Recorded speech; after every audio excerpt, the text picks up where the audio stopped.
Hello, hi.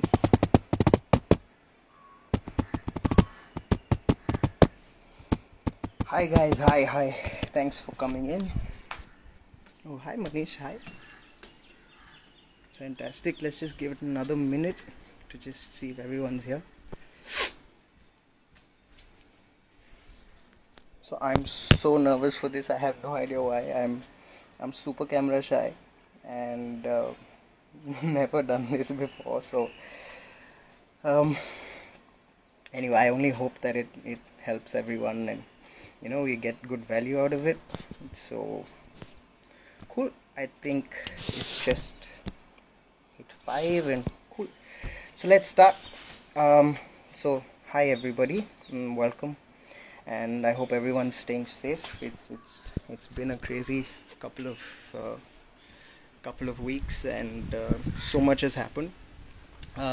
So I kind of decided that at some point we need to kind of share the knowledge that I've accumulated in this little bit of time. So what we're going to do basically is I'm going to spend the next couple of weeks and go through the entire process of sourdough. We're going to start from scratch, so which means I have nothing over here. I mean, till yesterday I didn't even have a weighing machine, but today we got a weighing machine.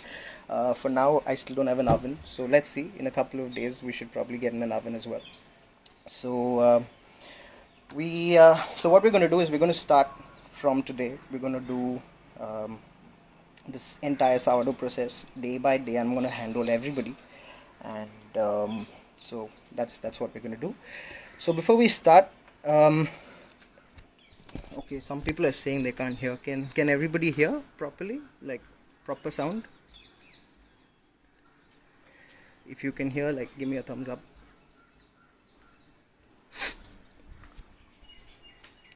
Anybody can hear, like, awaz, sound? No, Alicia, I'm in Chennai, dude. Chennai is beautiful. How do we turn the camera? This is Chennai. So peaceful, so beautiful. I'm on my terrace because downstairs is hot and humid. It's Chennai. Cool. So everybody can hear. So before we start, I'm just going to tell you a little bit about myself, just to kind of push my credibility to let people know that I kind of know what I'm doing over here. So I was the pastry chef at the Oberoi in Gurgaon, and I was there for about 5 years. Before that, I graduated from OCLD, and after that, we kind of so Devika and I we decided that we need to do something with with all the ideas that we had, and we said we really needed to put out really good pastry out there in the world. So that was our whole idea. Our idea is to bring up the level of pastry and bakery that's actually available in the country and take it up to the next notch. That is our entire mission. And through the whole process of it, we wanted to kind of bring value to people. We wanted to make sure everybody can bake. So through this whole little live session, I'm going to talk about a couple of people as well who've kind of played a big role to me, and that's my way of giving gratitude to them, because I think we're in this situation's really gotten the best and the worst of all of us, and I think gratitude is probably the only way to go through this entire phase. And for me, I'm just lucky to be in Chennai and to be at home with my parents and all of that. It's really good, and I feel really lucky for that. So anyway, so sourdough. Let's get straight in. Sourdough is basically something that was there in I mean, really long time back. That was the first form of bread that was actually made. People started making bread with natural fermented yeast. Of course, like many of the lovely things in life, it happened by mistake. They kind of left flour and water outside. It caught the natural yeast, and essentially sourdough was born. And since that is how it all started, I'm going to start teaching you guys the primary way of making bread. It's the most Stone Age method of doing it. It's a very simple process. It's not that difficult at all. I'm here to take all of your questions. Anything that you guys want to ask me, go ahead, please send me a DM. You can ask me over here. We're going to do this every day, so all your questions, save it up, and you can ask me at any point of time. Sorry, Sorry. Sorry, that keeps happening. Anyway, so I would like to request for a couple of things before we start. Patience, love, discipline, and commitment. These are four things which is really, really essential before we start any kind of bread baking. Bread is very therapeutic. It is great for it's great for kind of cooling off, calming down, going slowly, and especially sourdough because it allows you to bring your life together. It allows you to fit sourdough into your life in ways you could have never imagined. I'm going to teach you all the tricks that's there, and I'm not going to hold back at all. So it's very important that we have a little bit of patience with it because it is going to take some time. It is going to take a little bit of time. Like I said, I don't have yeast over here, so that's essentially why we started doing sourdough over here. I see a bunch of questions. I'm going to answer all of them once we are done. I'm just going to quickly do this little bit of a start, and then I'll answer all your questions. Love, because literally you're kind of making a baby. So in at the Oberoi, when we were there and when we were making our sourdough, we would call it our baby because it literally needs to be fed every day, taken care of. It's averse to some temperatures. It likes some temperatures. I still move around with my sourdough, or I give it, like right now we had to shut down our kitchen and go to our respective homes. So Devika has actually taken the sourdough back to her place. She's feeding it every day and she's kind of keeping it going. So it becomes a part of you. It becomes a part of your life. So it's really, really important for you to have love towards what you're actually doing. So that is the primary step. So if you guys, you can't treat this as just a regular product that you go to a shop and buy. You need to love and respect this product. So, and commitment, most importantly, because there are going to be times when this thing puts you off. It's going to frustrate you. I've been on this sourdough journey particularly for the last couple of years, and it's kind of gotten the best of me, it's gotten the worst of me, and literally took over my life sometime mid-December last year. I was kind of that's the time in between when PSD, which is the bakery, that the bake shop that we have opened, between opening that, I was kind of just messing around in Manish's kitchen at Fig, and that's when I actually started this entire sourdough journey, and it got the best of me, honestly, for a year, because it was frustrating, it was time consuming, I didn't know how to get around it, and all of that did happen, but essentially I kind of got around it. So luckily here I am to tell you about all of those little tricks and give you all the tricks of the trade. So that's that. I'm going to touch a little bit on why sourdough is really healthy, because I think it's really important for us all to know why it's better than regular bread, and why this is literally it's changed the way I eat, it's changed the way many people eat. So I think it's really important that I talk to you a little bit about why it's supposed to be really healthy. Most sourdough baking, once you learn how to do this, you can use your own grains. You can use atta, you can use rye, you can use kuttu ka atta, which is buckwheat flour, you can use millet, you can use any kind of flour. So what I started doing at a certain point of time is I started taking grains, I started sprouting them, dehydrating them, powdering them, and using that as my whole grain flour. So anywhere starting from literally no whole grain flour to complete 100% whole grain flour is something that you can use. And why I'm focusing so much on whole grain is because of the amount of nutrients that you get in whole grain. And whole grain is actually when the entire kernel of your grain is there. So for example, if you take wheat, the entire wheat kernel, when it's a whole, so it has the bran, it has the germ, it has the endosperm. When you take out the bran and when you take out the germ, what you're left with is the starchy endosperm, which is probably about 83% of the entire wheat grain, and so that is what maida is. Atta is when you take the whole grain and you make a flour out of it. That's when that becomes atta. So with the bran and all of that, what happens is it has a ton of fiber, it has a ton of good minerals, which is actually things like potassium, zinc, iron, phosphate, magnesium. These are great minerals for your body. And what happens is actually when you eat regular market bread, there is something called phytic acid inside this. So if there are any doctors, if there are any scientists over here who are watching this, forgive me, because I'll tell you why also. Because phytic acid, there is a huge quarrel in the scientific medical world saying Phytates are good and phytates are bad as well. Phytates are bad primarily because they take these minerals, they bind them together, and they don't allow these phytates to kind of get sucked into your body, and the goodness of those minerals don't get into your body. So that's what phytates do. But if you eat sourdough instead of regular bread, what happens is the acidic nature of the sourdough breaks down the phytates, and it helps your body absorb those minerals. So I'm not saying that this will actually offset your entire nutritional eating pattern, but if you're eating a loaf of bread, you might as well eat a decent loaf and a decent slice rather than eating a plain regular market bought white bread.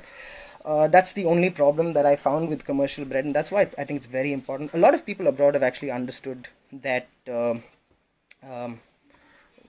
multigrain atta work? Of course multigrain atta will work, but it depends on what the ingredients are, because people seem to be putting all sorts of stuff on the label. For some reason, there is a huge amount of dishonesty and a lack of connection that I see in the labels that I read. Commercial, so I mean, it completely depends on whether there is any mix of refined flour in it. If it's completely 100% atta, I suggest the best way to go with atta is get it freshly milled, because A, it works fantastically well for your bread, and B, it's really, really good for your body as well. And commercial atta bread, yes, of course, that is something that we do back at PSD. We actually make those, and it was actually only about 10 days when we opened and started selling to people, but unfortunately we had to close down, and all of that happened. But anyway, so that's secondary. But celiac disease, we're getting Taz, we'll get to gluten free. Gluten free is like a separate segment on its own. I'm actually going to do like a whole series. So I mean, just to kind of cut across, I'm planning to do a whole bunch of videos and live sessions and all of that stuff to answer a bunch of questions, and also for you guys to learn. So this is only the beginning. So sourdough is just the beginning. I'm planning to get into pastry, I'm planning to get into gluten free, I'm planning to get into a whole bunch of stuff, so don't worry. Yeah, anyway, so questions I'll answer in the end. I'm so sorry. But what was I saying? Sorry, I keep forgetting what I say. But anyway, essentially that's why I say sourdough is really, really good. Another reason why it's really good is because it's easier to digest.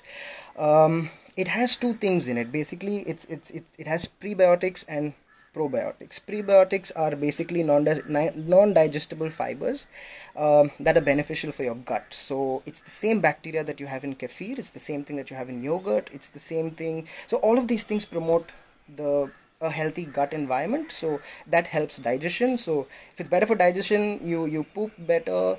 I mean, it's better for your stomach. It gets rid of constipation, and it's all of that stuff is good. So that's about why it's easier to digest. And probiotics are actually the products that you find in these in breads with high acidity, like sourdough, in kefir, in all of that. This is why it's actually good to you. So second reason is that.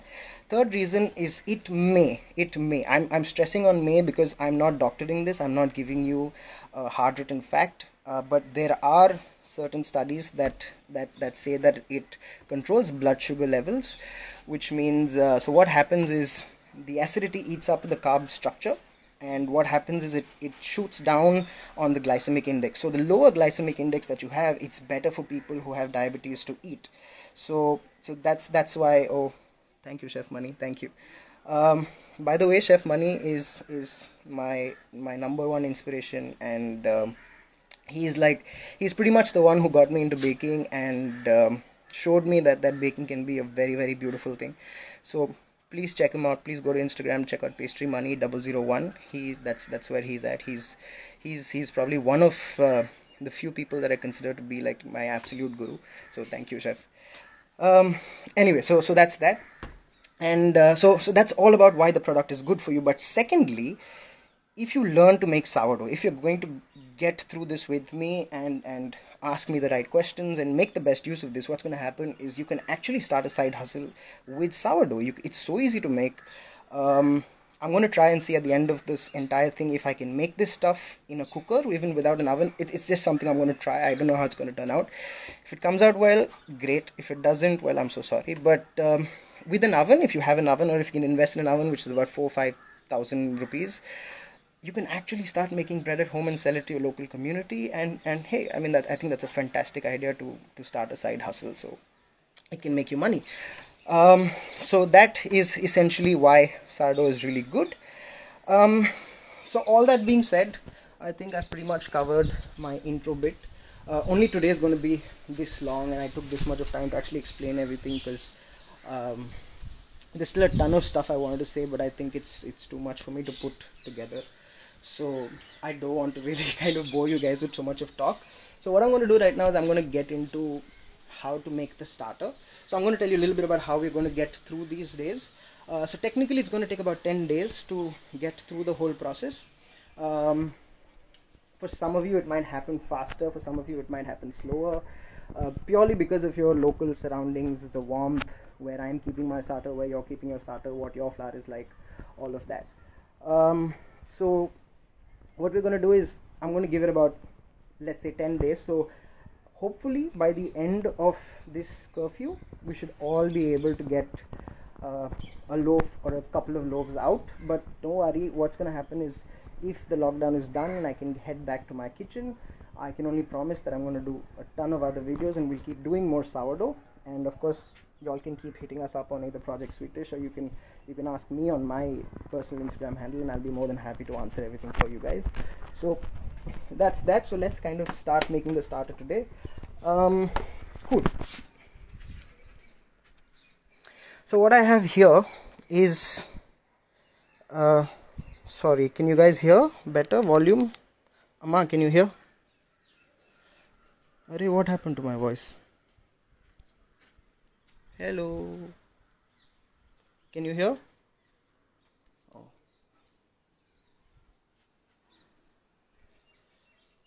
Better. Your finger is covering the mic. Oh shit. Okay, sorry. Cool. Buy a stand. I will, dude. I will. The second I start earning a little more, and once this lockdown is open, I'll buy a mic stand. But anyway, okay. So what I have here is very interesting.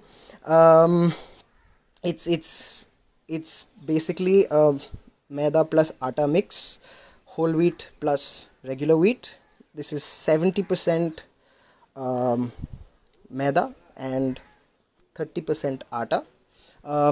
I'm going to tell you quickly why I'm doing that. Maida, like I said, is purely starch. The whole grain, which is the atta that we use in it, the 30% of the atta is what is actually introducing the yeast and the lactobacillus inside this. The lactobacillus is the lactic acid bacteria, that is the reason why the sourdough is actually so tasty when you eat it. It gives you that acidic kick in it, and it tastes all funky when you eat it. All of that comes from the yeast that's settling on the bran. So when people mill it, it goes in.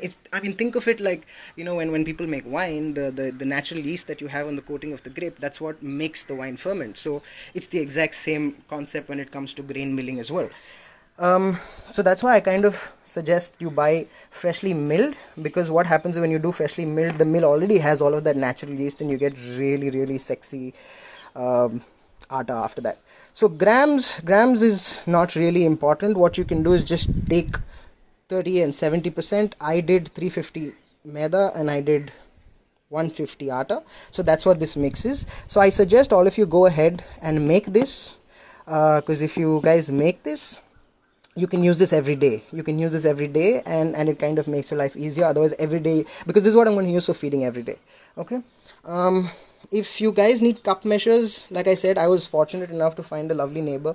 Thanks, Ma. My mom organized that. So the lovely neighbor gave me this weighing machine. So if you guys don't need it, if you don't have it, and if you need like cup measures, tell me. I will tell you how many cups to put and all of that. So don't worry about that as well. So yeah. So first things first, I'm going to start feeding this with a 1:1 ratio, which means I'm going to take 1 part flour and 1 part water. We're under lockdown, so not too many trips to the market, so I'm going to make a very small batch. So let's say about 30 grams should do.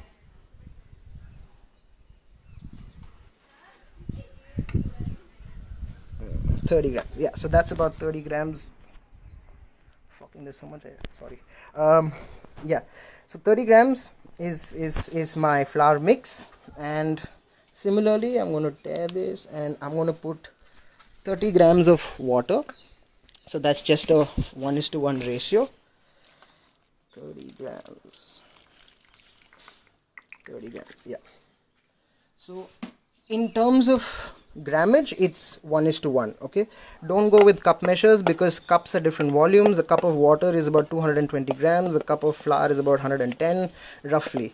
So you're looking for the consistency of I don't know if you all have seen applesauce, but it's very similar to that.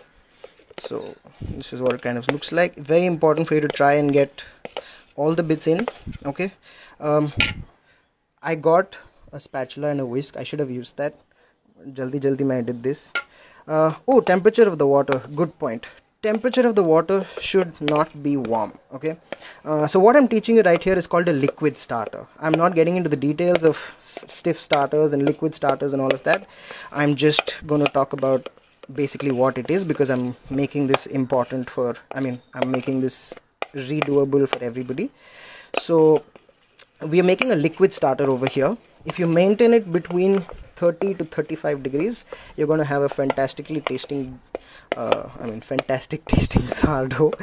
And yeah, so that's it. It's as simple as that. That is exactly where you start. The water can be the water can be between 30 to 35 degrees. And this is my makeshift stand. It's on a washing machine just for kicks. But yeah, so temperature of the water can be 30 to 35. It kind of kick-starts the fermentation. It helps your starter to get a little bit of a kick. And if you do pure atta, no problem. There are tons of recipes if you read online that start with rye, they start with spelt, they start with einkorn, emmer. Like there's so many flours that they do, but these are all whole grain flours, and it's atta does the same job when you make a starter. So when you start working with these whole grain flours, what happens is it allows the natural yeast to kind of penetrate into your starter so much better. And when you use plain maida, what happens is, since they've already taken out all the endosperm, they've taken out the germ, they've taken out everything which adds to the natural yeast, there is actually nothing that you can harvest. So that's essentially why I add a little bit of whole grain to this maida mix, so that you can get a better starter. So after this, next thing that you need to do is you take a nice glass jar like that. You need a glass jar because you need to see how this bugger is increasing every day, and it's very essential for you to see how this goes up. What if someone puts your starter in the garbage? Dude, that already happened once, and you know when it happened what happened, so let's not get there. So anyway, coming back, this glass jar is very important. So everybody who makes sourdough starter has to have a glass jar. So please pick something that is transparent. If you don't have a glass jar, use something else, but you need to have it transparent because you need to see it rise. That's the whole objective. We'll get to it when today is just the first day. We'll get to it little by little as we keep going. I will keep showing you guys what to do. Okay, just 1 second. I'm going to kind of put this on a stand so I can transfer this. 1 second.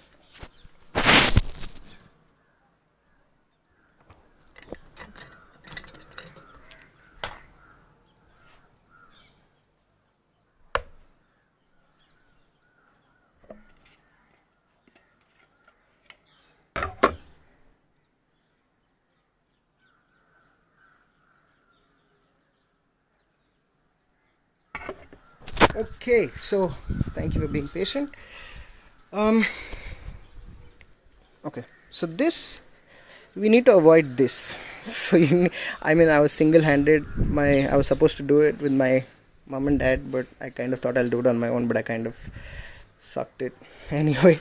So please try and make sure that none of it goes on the side of your jar, because it then doesn't give you the right, it doesn't tell you the right amount that it's actually increasing. So if you wait for a couple of minutes, it's going to settle down flat, and as soon as it settles down, what you need to do is you need to kind of give it a mark. Okay, you just need to give it a mark so that you know. 1 second.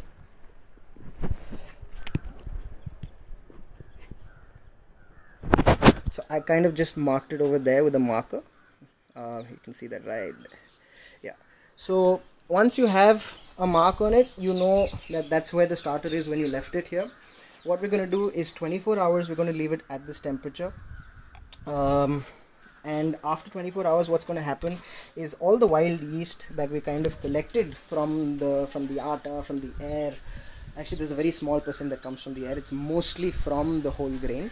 So all that wild yeast and natural bacteria, we're going to take that, and it's going to start fermenting. You can actually see it rising. So all of you, please go ahead and do this.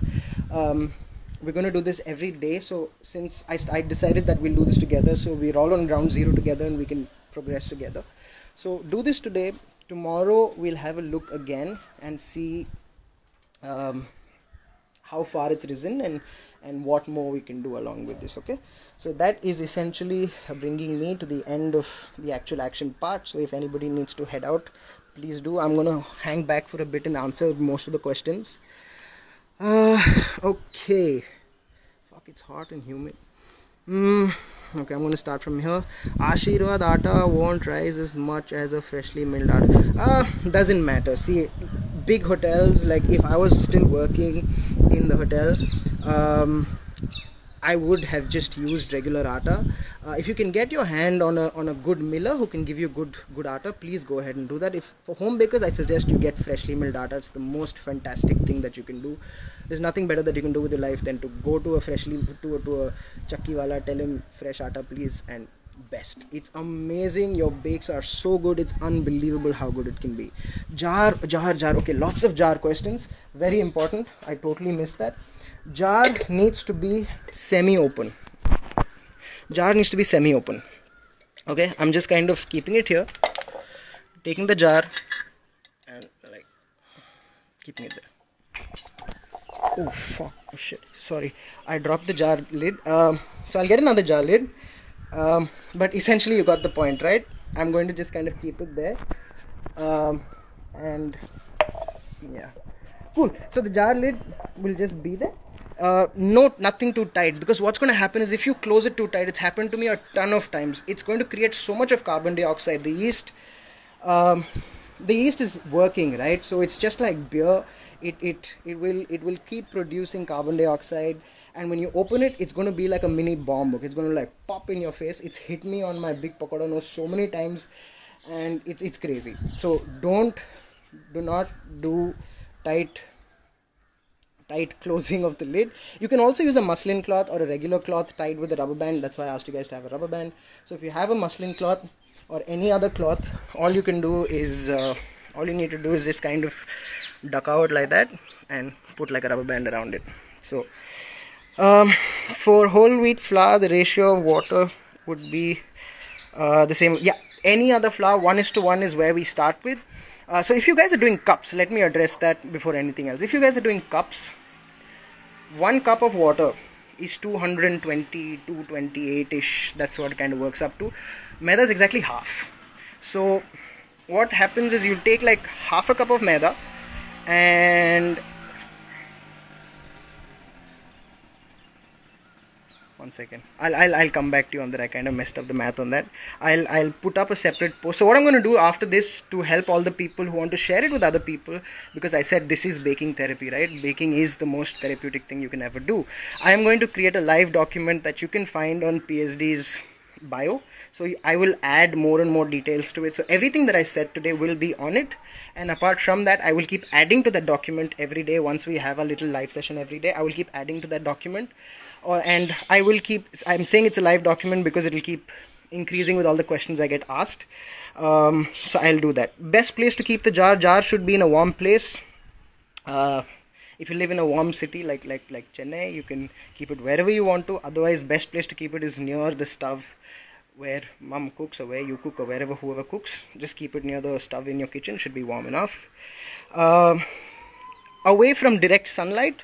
No dark room. I mean, nothing special, just inside the house in a spot that's fairly warm. Yeah, thanks Rohini, my Hindi did get good at some point. Yeah, it did get good. Okay, any other question? 1 second. Do you need to expose the jar? Sunlight cool. I did that. Sorry, the jar really sucked it, man. I mean, Mom's gonna kill me. She had only one jar and I took that and I dropped it. Can we use ragi? See, ragi is a completely gluten-free flour. Let's not get to ragi at this point. I suggest you use a whole wheat. Much that ragi will work. There's no difficulty with ragi. We'll make bread with ragi. This is just the starter. This needs to be strong. I mean, the reason why I'm going step by step is unless and until this, I can't stress the importance of how strong this starter has to be. Strength is the most important thing. So if we don't have the discipline to feed it every day at the same time, if we don't take care of it like a baby for the next 7-8 days, it's not going to be strong enough to actually rise your bread. So it's going to literally double and triple in volume and going to fill it with air, and literally you kind of harnessed natural bacteria to do it. So you kind of need to respect that and give it a little bit of time. Anything else? Why do we add dry yeast to the bread if the atta?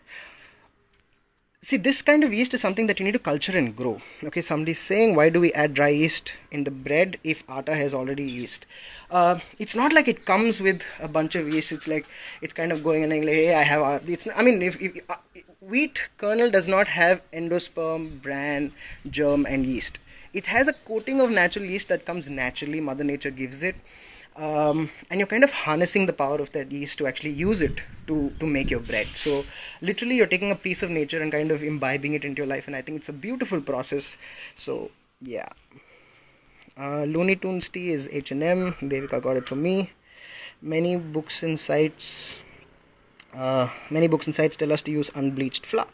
Yeah, so bleaching is a chemical process that you're adding to this, and like I said, bleaching takes away. Bleaching is basically done for what? To make your maida much whiter. So, I mean, I used to enjoy the soft white bread that I used to get in so many places, but when I say bleached flour is just a big no-no. Let's not do bleached flour at all, because that's really bad. And okay, I have a couple more questions. Would you be able to reply to all of our messages? I'm trying. Does the sourdough take 10 days essentially before baking? Oh yeah, it does. Like I said, it can take more than 10 days because you're dealing with a natural ferment. You're dealing with something that's alive. You're giving something that's dead life, and you're giving it strength. So like I said, it's literally like having a baby, giving that baby food, making it grow up, and giving it a career. Then it comes back to, fuck with you in the head. All of that happens. It's a whole process. So it does take a little bit of time. So please, sabr rakho. If I make it today like 6 p.m, when should I feed it again?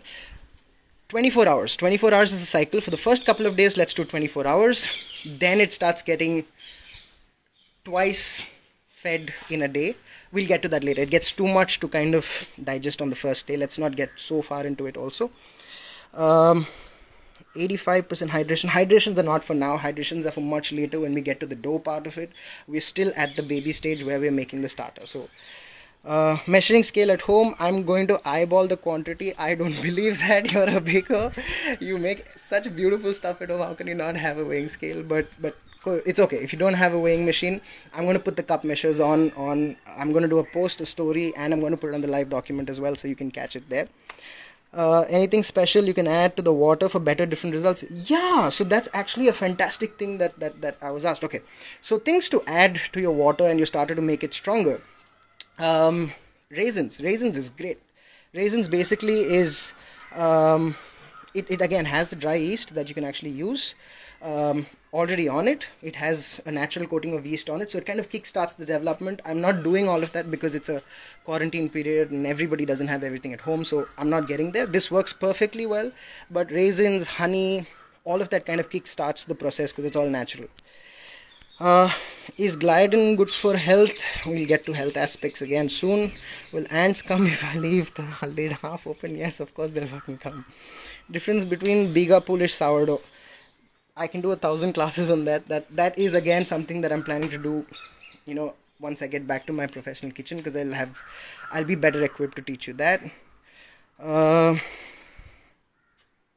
I just make it with milk data? Yeah, pineapple juice also people use, but natural pineapple juice. Definitely you can do that. There's actually a study that people have done on sourdough. So there's this place called the Sourdough Library. You can check it out online. It's super interesting. They have sourdoughs from all parts of the world, and you can actually go and register your own starter if you have it there. So people actually have starters with random stuff. They kind of start their own starters with multiple things, and they're years and hundreds of years old. So they have tons of starters. So half of them are started with pineapple juice, some of them are started with grape juice, anything that's natural. And that doesn't, I mean, I've personally used pineapple juice, so I'd recommend it, but right now I suggest you don't, because the whole objective is to do a bake along, right? So easiest way is just follow what I'm doing so that we have similar results towards the end, and I can also get happy. Club soda instead of water. No club soda, we don't want carbonation inside that. We're not making dough yet. We'll get only plain water, okay? Just plain simple good drinking water. More sessions. This is fun. Thank you, Rohini. We'll definitely do it. Cool. How much honey should we be adding? How much honey, and should we add honey, water, and then a little bit of honey. Just add a little bit of honey, just like a little touch. Okay, the quantity is really small, so for this quantity, just like a little touch of honey. Okay, anyway guys, thank you so much. It's super hot. I'm sweating like crazy, so I'm gonna go back home. Go back downstairs. So thank you all for being here today. It means a lot to me that you took your time to spend it with me and watch my face. So really thankful and full of gratitude for that. Tomorrow I'll put up a story at some point, because I think there are a couple of people from Australia and New Zealand and other parts of the world as well who are joining this, so I think it's getting a little inconvenient and too late for them. So I'm going to speak to my sister, and I'm going to kind of rework the timing a little bit. But tomorrow's a no action day, 99%, which means we'll go online, but I'll kind of show you the starter. We might have to feed it only day after, but we might. It depends on what will happen tomorrow. Okay, so cool. Thank you so much, guys. Have a good day. Be safe. Stay indoors. Don't step out. I haven't stepped out of my house even a single day, so I'm loving it. Literally, baking is super therapeutic. If you guys ever want to read up, there's a beautiful article from the University of Massachusetts. This place in America. Beautiful place. They've done a study about mental health and how baking is so therapeutic, and it actually helps depression, bipolar, a bunch of stuff. So baking is actually verified therapeutic. Start baking. It's probably the best thing that can happen to you. If you make enough money, I'm more than happy for you. Start making money out of it. It's one of the best things to do. And sourdough is super easy. No machine, no nothing. I got nothing. So it's going to be fun. Okay, so looking forward to a really nice 10 odd days with you guys. So thank you so much. Can we send pictures of our starters? Of course, you need to send me pictures of your starters. Tag me, tag Devika, tag PSD.